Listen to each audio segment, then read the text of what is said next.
तो आज हम देखो पहला क्वेश्चन करते हैं ये वाला। ये शेयर वाला क्वेश्चन है, शेयर कंपनी वाला। कहता है कि Garima limited issue a prospectus. तो गरिमा लिमिटेड ने इशू किया था prospectus inviting application for 3000 share of ₹100 each at a premium of ₹20 payable as follow. यानी गरिमा लिमिटेड ने 3000 शेयर जारी किए हैं। तो 3000 शेयर इन्होंने जारी किए हैं, ₹100 का शेयर है प्लस ₹20 इन्होंने प्रीमियम पे जारी किया है। तो लिखा है कि पैसे कैसे देने हैं। तो ऑन एप्लीकेशन, तो एप्लीकेशन पे कहता है ₹20 देने हैं। फिर आगे कहता है ऑन अलॉटमेंट ₹50 पर शेयर इंक्लूडिंग प्रीमियम। फिर बोलता है कि और अलॉटमेंट पे ₹50 देने हैं। तो यानी 30 और प्लस ₹20 प्रीमियम के ना। अब बोलता है कि फर्स्ट कॉल ₹20। तो यहाँ लिख देते हैं फर्स्ट कॉल ₹20। और लिखा है कि पर शेयर ऑन सेकंड कॉल 30। तो लिखा है फर्स्ट कॉल ₹20 पर शेयर एंड सेकंड कॉल ₹30 पर शेयर एप्लीकेशन वर रिसीव्ड। तो सेकंड कॉल पे इसे फाइनल भी कह सकते हैं ₹30। तो हिसाब करोगे तो 50 और 20 70, 70 और 20 90, 90 30 120। तो 120 का हिसाब बन रहा है। सही है क्वेश्चन। फिर आगे कहता है कि ₹30 एप्लीकेशन वर रिसीव 4000 शेयर। देखो हमने इशू तो किए थे 3000, लेकिन हमें एप्लीकेशन रिसीव हो गया है 3000, मतलब 4000। हमारे पास एप्लीकेशन आ गया है 4000 शेयर का। तो लिखा है कि एप्लीकेशन वर रिसीव, हमें रिसीव हुए 4000 शेयर एंड अलॉटमेंट में ऑन प्रो राटा बेसिस। और हमने अलॉटमेंट प्रो राटा के आधार पे किया है।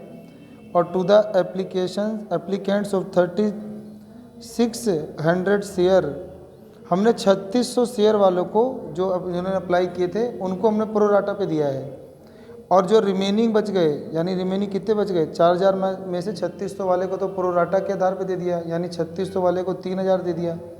और रिमेनिंग एप्लीकेशन बिंग रिजेक्टेड, और बाकियों को रिजेक्ट कर दिया। यानी आपके पास जो 4000 आया था उसमें से आपने 3600 वाले को बोला कि आप प्रो राटा पे ले लो, और 400 वाले को आपने क्या कर दिया, रिफंड, यानी रिजेक्ट कर दिया उनका। ठीक है, मतलब रिजेक्ट।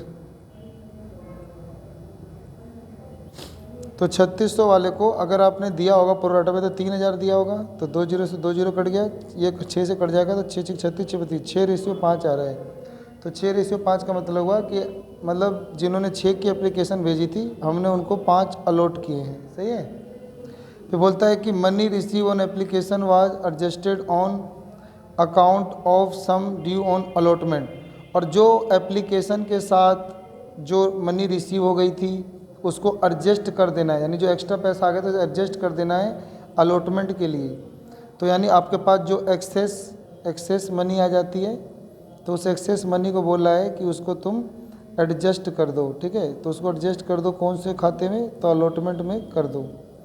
अब बोलता है कि रेणुका टू वूम 3600 शेयर अलॉटेड।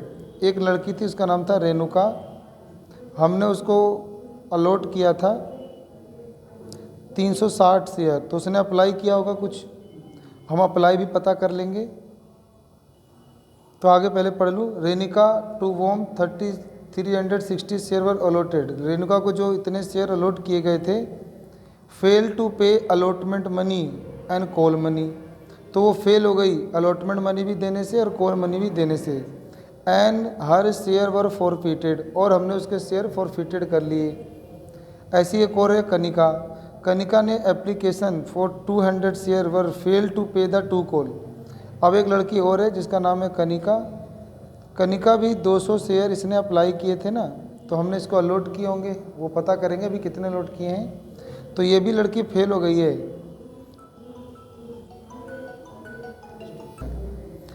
तो देखो जो रेणुका है उसने कौन से पैसे नहीं दिए, तो उसमें कहा था रेणुका ने जो हमने अलॉट किए थे, fail to pay the allotment money, यानी रेणुका ने सिर्फ एप्लीकेशन के ही पैसे दिए हैं, इसने अलॉटमेंट के भी पैसे नहीं दिए, कॉल के भी पैसे नहीं दिए।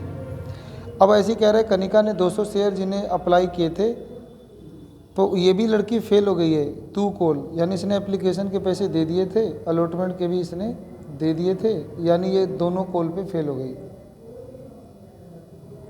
और यहाँ पे लिखा हुआ है कि कॉल्स मनी, यानी इससे भी हमने दोनों कॉल मांगे थे, वो दोनों पे फेल हुई है, यानी ठीक है, क्योंकि यहाँ कॉल्स लिखा हुआ है ना कि कॉल। अब लिखा हुआ है कि हर शेयर वर आल्सो फॉरफिटेड, और उसके शेयर भी हमने जब्त कर लिए। तो हमने ना रेणुका के भी कुछ शेयर जब्त किए हैं और कनिका के भी कुछ शेयर हमने जब्त किए हैं, फॉरफिटेड माने जब्त किए हैं। तो all this share were sold, और जब हमने जब्त कर लिए फिर हमने बेच भी दिए हैं, हमने बेच दिए हैं नमन को, वो भी फुली पेडअप पर, और वो भी फुली पेडअप पे 80 रुपये पर शेयर में बेच दिए हैं। तो आप याद रखेंगे कि आपने यहाँ पे नमन को बेच दिए हैं, नमन के नाम से मतलब नहीं है, बस बेच दिए हैं, और हमने उसको फुली पेडअप वाले, फुली पेडअप मतलब 100 रुपये वाले जो शेयर होते हैं, फुली पेडअप वाले को हमने 80 रुपये में पर शेयर में बेच दिए हैं, ठीक है। तो 80 रुपये पर शेयर में हमने बेच दिए हैं। क्वेश्चन हमने पूरा पढ़ लिया है। अब ये आगे कहता है शो द जर्नल एंट्री, अब जर्नल एंट्री शो करो in the book of company, company की बुक में, किसकी कंपनी, तो गरिमा लिमिटेड की कंपनी में आपको सारी जर्नल एंट्री पास करनी है। तो पहले ना आप सारे वर्किंग नोट समझ लो सही से, कि 3000 शेयर इशू किए गए थे, 100 रुपये का पर शेयर था, लेकिन 20 रुपये प्रीमियम पे इशू किए थे, प्रीमियम के पैसे अलॉटमेंट के साथ मांगे गए हैं 50 रुपये के साथ, यानी 30 रुपये अलॉटमेंट के हुए, 20 रुपये प्रीमियम के हुए। एप्लीकेशन में 20 हुए, अलॉटमेंट में 50 हुए, फर्स्ट कॉल 20 हुए, सेकंड कॉल 30 हुए। एप्लीकेशन रिसीव हो गया हमें 4000 शेयर का, तो उसमें से हमें प्रोराटा पे 3600 को दे दिए, 400 को रिजेक्ट कर दिया, और 6:3 हमारा प्रोराटा का रेशियो बना है। इसका मतलब है जिन्होंने 6 अप्लाई किए थे हम उन्हें 5 अलॉट करे हैं। तो इस आधार पर जो भी एक्सेस मनी आएगी, यानी जो प्रोराटा पे जो एक्सेस मनी आई थी वो हम एडजस्ट कर देंगे अलॉटमेंट में। अब देखो, अब यहाँ पे ना ये कहा गया था कि जो रेणुका है जिसको हमने अलॉट किया था 360, तो इसने अप्लाई कितना किया था वो पता करना है।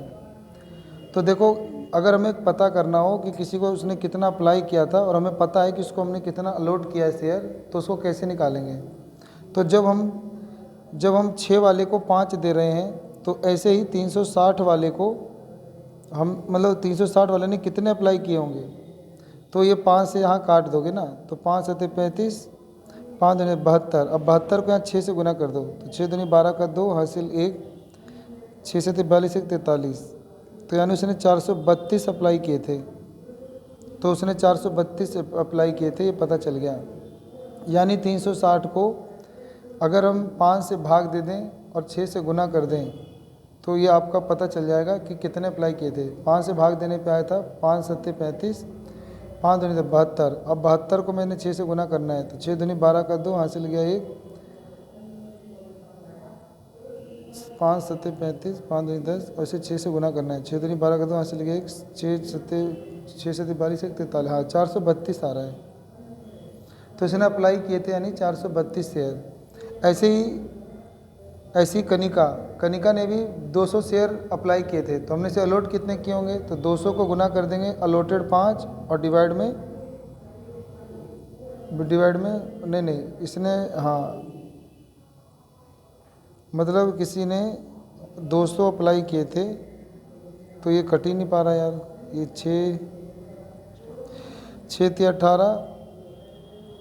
18.33 आ रहा है, यानी 33.33 आ रहा है।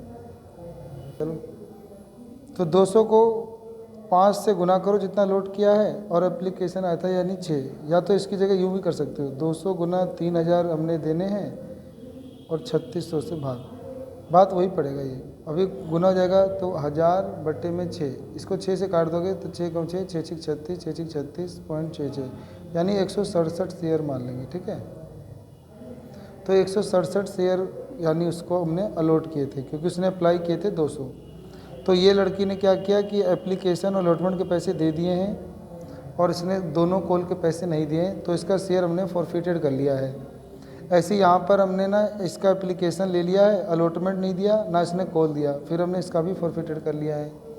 तो अब ना पहले क्वेश्चन की कुछ जनरल एंट्री कर लेते हैं, फिर करते हैं।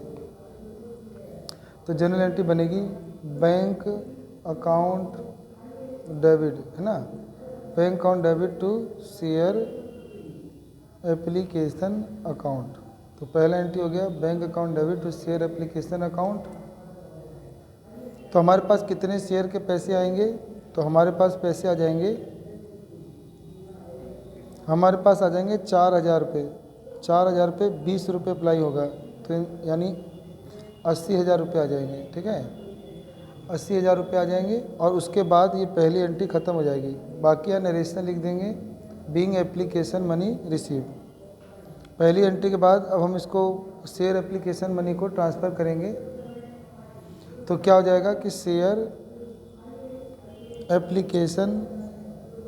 एप्लीकेशन अकाउंट डेबिट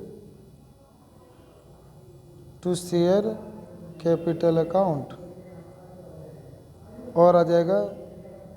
तो देखो ये तो 80,000 से आ जाएगा, लेकिन हमें पता है कि शेयर कैपिटल अकाउंट में फेस वैल्यू जाती है जितना हमने इशू करना है, तो हम तो 3,000 इशू करेंगे। तो 20 रुपये एप्लीकेशन के आधार पर ये 60,000 रुपये यहाँ पे आने चाहिए। बाकी कुछ एक्स्ट्रा पैसे आ गए हैं, तो पर्सन बोला था कि उसे बैंक से रिफ़ंड कर देंगे और बाकियों को प्रोराटा पे दे देंगे। तो जब प्रोराटा पे देते हैं तो एक्स्ट्रा पैसा कहाँ जाएगा? तो शेयर अलॉटमेंट अकाउंट में जाएगा। ठीक है, तो कितने के पैसे शेयर अलॉटमेंट जाएंगे? तो 3600 वाले को हमने 3600 वाले को 3,000 अप्लाई किए हैं ना, तो इसका मतलब 600 वाले के हमने एक्स्ट्रा पैसे लिए हैं। तो 600 के हमने 20 रुपये एप्लीकेशन के एक्स्ट्रा लिए थे, तो 6 दूनी 12,000 रुपये ट्रांसफ़र हो जाएंगे अलॉटमेंट अकाउंट में, और बैंक अकाउंट में रिफ़ंड कर देंगे। तो हमने 400 वाले को रिजेक्ट कर दिया, तो 400 वाले को हमने 20 रुपये रिजेक्ट कर दिए, तो 8,000 रुपये उनके लौट जाएंगे। तो हिसाब 80,000 और इनका भी 80,000 पट्टम हो जाएगा। और यहाँ पे लिख देंगे narration being application money adjusted. सही है, यहाँ पे नरेशन लिख देंगे बीइंग एप्लीकेशन मनी एडजस्टेड। अब आगे बढ़ जाते हैं यहाँ से, तीसरी एंट्री करते हैं। अब तीसरी क्या होती है कि पहले ना हम वो करते हैं, मतलब शेयर अलॉटमेंट की एंट्री करते हैं। तो share allotment account debit, share allotment account debit to share capital, और क्योंकि हमने प्रीमियम पे जारी किए हैं तो आ जाएगा to securities premium reserve account. तो हमने अलॉटमेंट पे हमने कितनी कॉल करनी होगी? तो अलॉटमेंट पे हम कॉल करेंगे कितनी?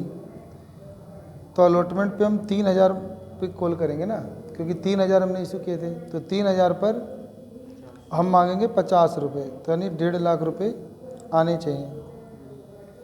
तो शेयर कैपिटल में चले जाते हैं सिर्फ अलॉटमेंट के पैसे 30 रुपये, तो यानी 90,000 रुपये यहाँ चले गए।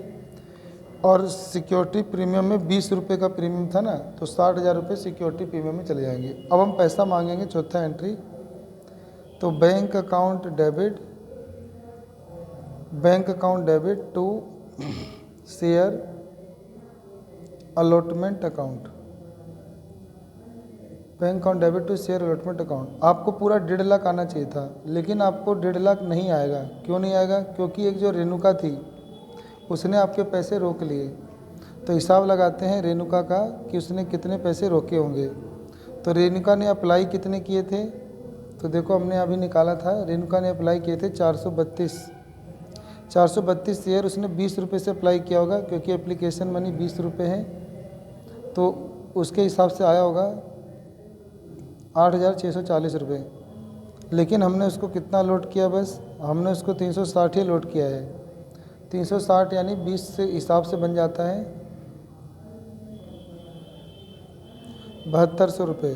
तो इसको माइनस करने पे हमारे पास एडवांस आ जाता है 1,440 रुपये। तो इतने रुपये हमारे पास ये अलॉटमेंट के लिए हम रख लेंगे, क्योंकि एक्सेस मनी था ये। अब ना हम उससे अब कॉल करेंगे अगली वाली, यानी जब हम अलॉटमेंट के पैसे मांगे थे तो उसमें वो फेल हो गया था। तो हमने अलॉटमेंट के कितने मांगे थे? तो 360 उससे अलॉट किए थे, तो 360 के हमने उससे मांगे होंगे 50 रुपये मांगे होंगे। तो 50 रुपये मांगे होंगे, तो उसमें वो कितना नहीं दे पाया? तो 0 0 5 1 30 का 0 आंसर 3 5 या पता नहीं 18,000 रुपये वो नहीं दे पाया, लेकिन 18 में से हमारे पास कुछ एडवांस है 14, मतलब 1440 रुपये घटा देंगे ना, क्योंकि हमारे पास ये एक्सेस था। तो अब आपको वो कितने रुपए नहीं दे पाया, तो इसे माइनस कर देते हैं।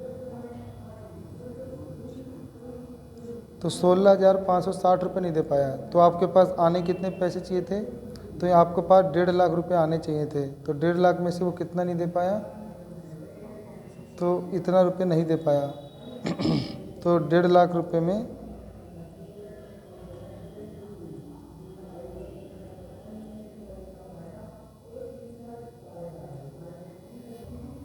तो एक तो हमारे पास ना ये जो हमने इससे मांगे, यानी ये 16,560 नहीं दे पाया, तो यानी 1.5 लाख में से 16,560 तो ये घट गए।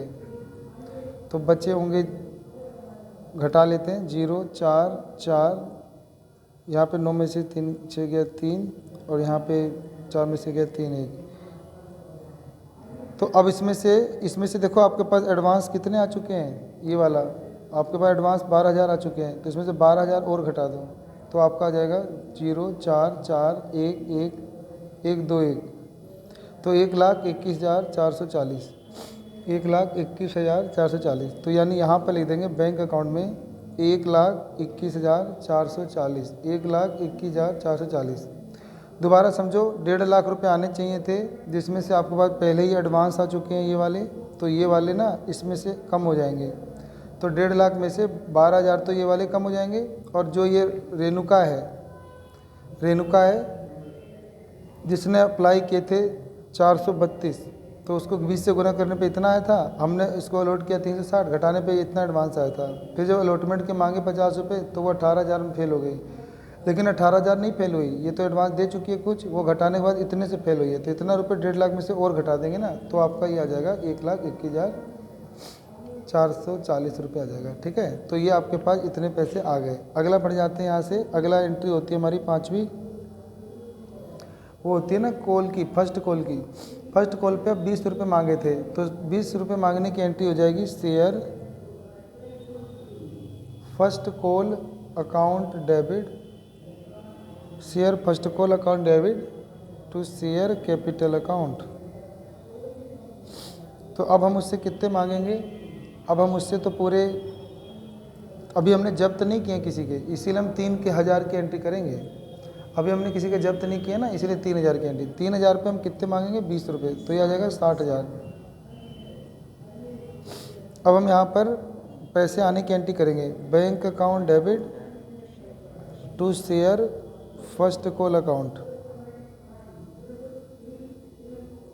देखो ऐसा होगा कि हमारे पास 60,000 नहीं आएंगे। क्यों नहीं आएंगे, क्योंकि सोचो दिमाग से, क्योंकि 60,000 आएंगे कैसे, 60,000 नहीं आ पाएंगे। बताएं क्यों, क्योंकि एक तो वो कॉल के पैसे रेणुका ने भी नहीं दिए और एक कनिका ने भी नहीं दिए, है ना। तो 2 जनों ने पैसे नहीं दिए, ना तो रेणुका ने दिए ना कनिका ने दिए। तो रेणुका ने कितने नहीं दिए, तो उससे हमने मांगे होंगे 360 शेयर के पैसे, तो उसने वो भी नहीं दिए। और कनिका का आ रहा है 167, तो दोनों का मिलाकर आ रहा है 527 शेयर। तो 527 शेयर पे फर्स्ट कॉल 20 रुपये नहीं आया होगा, तो 20 रुपये गुना कर देता हूँ।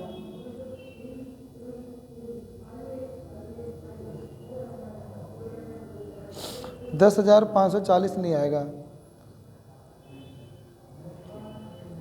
ये हिसाब, लेकिन अभी गड़बड़ है। देखो ये क्वेश्चन ना यहाँ पढ़ने में गलती हो गया है।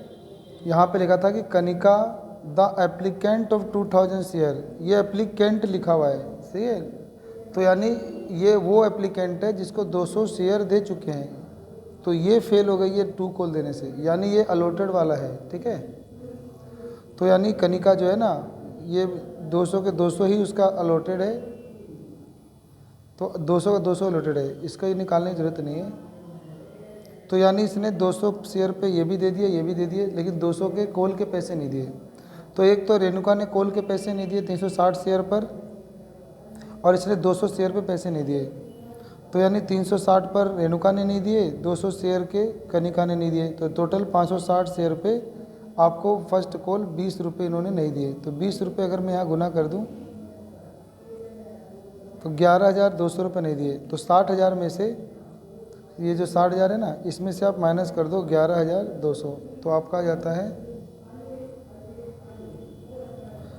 48,800। ठीक है, तो 48,800 रुपये जो है आपके पास आएंगे। दोबारा समझ लो ये क्यों आएंगे इतना, क्योंकि जो रेणुका है वो 360 शेयर जो है वो नहीं दी, और जो कनिका है वो 200 शेयर की नहीं दी, तो टोटल 560 शेयर पे आपके 20 रुपये नहीं आने वाले, क्योंकि अब फर्स्ट कॉल 20 रुपये मांगने थे।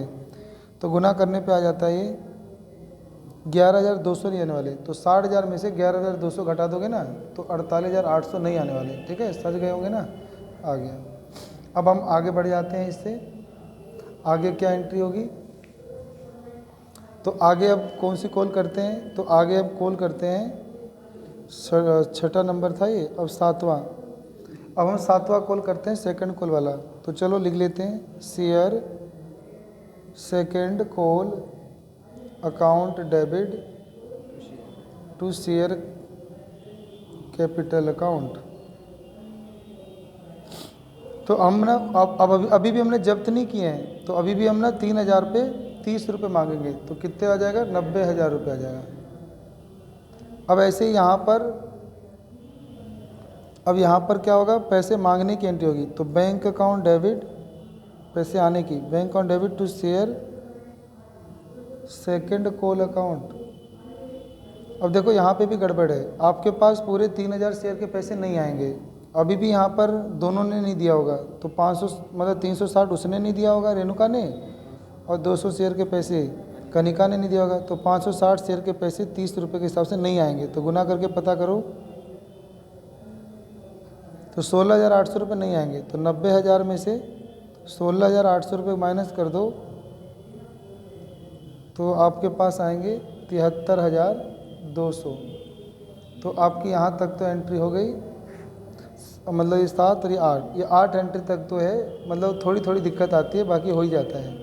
इसके बाद हम अगली एंट्री करेंगे, वो जो शेयर जब्त करते हैं ना, उसकी एंट्री करेंगे। अब देखो हिसाब लगाते हैं शेयर जब्त करने की एंट्री। तो 9वां एंट्री होता है शेयर जब्त करने की, शेयर कैपिटल अकाउंट डेबिट। तो देखो एक बात हो रही थी रेणुका की, और एक हो रहा था कनिका की। देखो रेणुका तो अब अलॉटमेंट के पैसे ही नहीं दी, तो इसका मतलब उसने अलॉटमेंट पे जो सिक्योरिटी प्रीमियम रिजर्व होता है उसके भी पैसे नहीं दिए।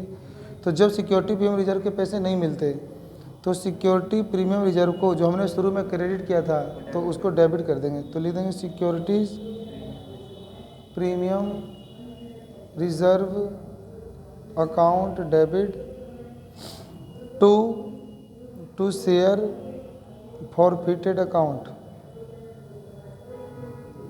और किसने पैसे नहीं दिए, एक अलॉटमेंट के पैसे नहीं आए हैं, तो लिख देंगे to share allotment account.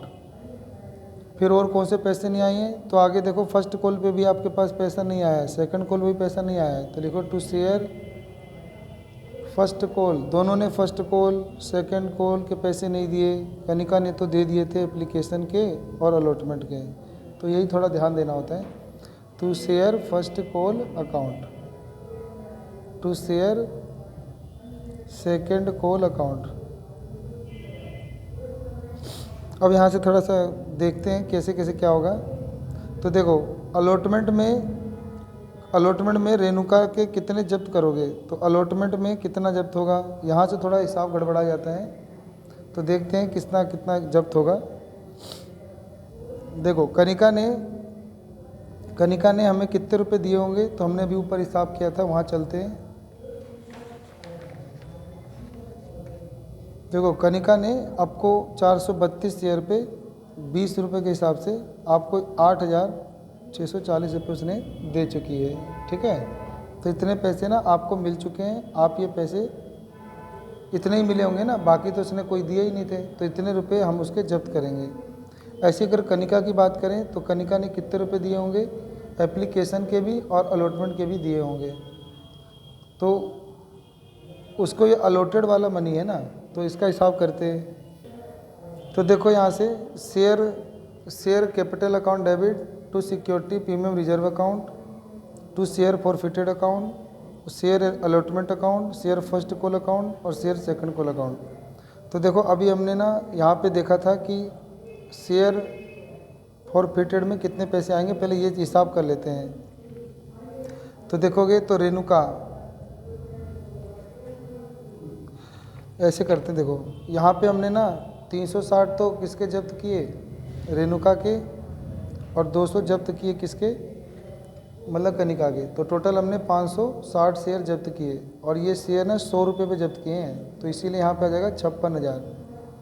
Security premium reserve में कितना आएगा, तो किसने पैसे नहीं दिए थे, तो ये पैसे ना 360 शेयर के रेणुका ने नहीं दिए थे ना, तो 20 रुपये उसने सिक्योरिटी प्रीमियम के नहीं दिए थे, गुना करोगे 7,200 रुपये इसने नहीं दिए थे। शेयर फॉरफिटेड में कितना आएगा, तो देखो रेणुका ने कितने दिए थे, 432, उसने एप्लीकेशन पे 432 दिए होंगे ना, तो 20 रुपये हमने जब्त कर लिए, तो 8,640 रुपये उसके जब्त कर लिए। और कनिका ने 200 शेयर के कितने दिए होंगे, फर्स्ट कॉल और वो अलॉटमेंट के, मतलब एप्लीकेशन और अलॉटमेंट के पैसे दिए हैं, तो एप्लीकेशन पे 20 और अलॉटमेंट पे 50, तो 20 50 70, लेकिन 70 में 20 रुपये प्रीमियम है, तो प्रीमियम छोड़ देंगे तो कितना बचा, सिर्फ 50। तो जब्त करते समय हम प्रीमियम के पैसे नहीं जोड़ते, तो इसीलिए ना, मतलब किसी के हम शेयर जब्त कर रहे हैं, जैसे कनिका के कर रहे हैं, तो उसमें ना एप्लीकेशन के 20 रुपये और अलॉटमेंट के जो 50 हैं, उसमें से 30 रुपये अलॉटमेंट के हैं, तो 20 और 30 50 रुपये जब्त करेंगे, तो उसके 200 शेयर से गुने हो जाएंगे 50 रुपये, यानी 10,000। तो रेणुका के हम इतने जब्त कर लेंगे, कनिका के 10,000 जब्त कर लेंगे, टोटल हो जाएंगे आपके जब्त 18,640। और शेयर अलॉटमेंट अकाउंट में कितने आएंगे, कितने रुपये नहीं दी थी, कितने रुपये नहीं दी थी वो रेणुका, तो रेणुका का देखो हमने भी यहाँ हिसाब किया था कि उसने इतने अप्लाई किए थे, हमने इतने अलॉट किए थे, इतने एडवांस हो गए थे, फिर हमने अलॉटमेंट के मांगे थे, तो एक्सेस घट के बाद इतने रुपये नहीं दिए थे, तो इतने रुपये अलॉटमेंट पे फेल हो गई थी, तो यहाँ पे अलॉटमेंट पे फेल हो गई थी 16,560। और शेयर फर्स्ट कॉल पे आपको कितने नहीं मिले थे, तो देखो हमने यहाँ पे भी निकाला था कि फर्स्ट कॉल पे आपको 560 शेयर के पैसे नहीं मिले थे 20 रुपये के हिसाब से, तो गुना करने पे आता है 11,200, तो आपको यहाँ पे लिख देना है शेयर फर्स्ट कॉल में 11,000। और फिर देखो सेकंड कॉल में अभी आपने देखा था कि 560 शेयर के सेकंड कॉल में भी आपको पैसे नहीं मिले थे, ये रहा सेकंड कॉल, 560 शेयर पे आपको 30 रुपये नहीं मिले थे, ये रहा 16,800, तो यहाँ पर हम लिख देंगे 16,800, तो ये पूरा मतलब मैच कर गया। पहले आपने शेयर कैपिटल लिख दिया करो, फिर प्रीमियम के लिख दिया करो, शेयर फॉरफिटेड लिख दो, फिर अलॉटमेंट के ढूंढ के लिख दो, फिर शेयर कॉल के कितने नहीं आए वो लिखो, और सेकंड कॉल के कितने नहीं वो लिखो। देखो सेकंड कॉल कितने नहीं आए मैं दोबारा बताता हूँ, 360 शेयर रेणुका ने नहीं दिए, 200 शेयर पे कनिष्का ने नहीं दिए, तो दोनों को जोड़ने पे 560 शेयर के इन्होंने पैसे नहीं दिए। और सेकंड कॉल पे हमने कितने रुपए डिमांड की थी, 30 रुपये की डिमांड की थी ना, तो वही रुपये नहीं दिए। अब गुना करो 0 0 0 0 3 6 18 का 88 गया एक, और ये 16, तो 16,800 नहीं दिए, ठीक है। तो यहाँ पे सेकंड कॉल हो गया। ऐसी फर्स्ट कॉल पता कर लेंगे, ऐसी अलॉटमेंट का हमने पहले ही पता किया था। उसके बाद ना हमने ना ये शेयर जो है इशू कर दिए है। अब इशू की एंट्री होती है कि bank account debit to share capital account. लेकिन हमने देखा था कि जो हमने जारी किए थे ना, तो हमने 100 रुपये वाला जो था ना वो 80 में जारी किए हैं, तो हमने 20 रुपये का नुकसान था है, तो 20 रुपये की जो नुकसान की भरपाई है ना, ये जो शेयर फॉरफिटेड अकाउंट से करते हैं, तो हो जाता है share forfeited account debit to share capital account. तो शेयर कैपिटल में कितना पैसा आएगा, तो हमने कितने जारी करे हैं, तो हमने दोनों के कितने जब्त किए थे, 560 जब्त किए थे, तो 100 रुपये में जारी किए हैं, तो यहाँ पे आ जाएगा 56,000। अब देखो 560 पे लेकिन आए कितने हैं 80, और कितने नहीं आए हैं तो 20, तो गुना करेंगे तो 11,200 इसमें नहीं आए हैं, और ये गुना करेंगे 0 0 8 6 48 का 8 हासिल गया 4 44,800 ये हो जाएगा। तो हिसाब बराबर आ गया। अब ना इतनी एंट्री करने के बाद अब एक आखिरी की एंट्री होती है, share forfeited account debit to capital reserve.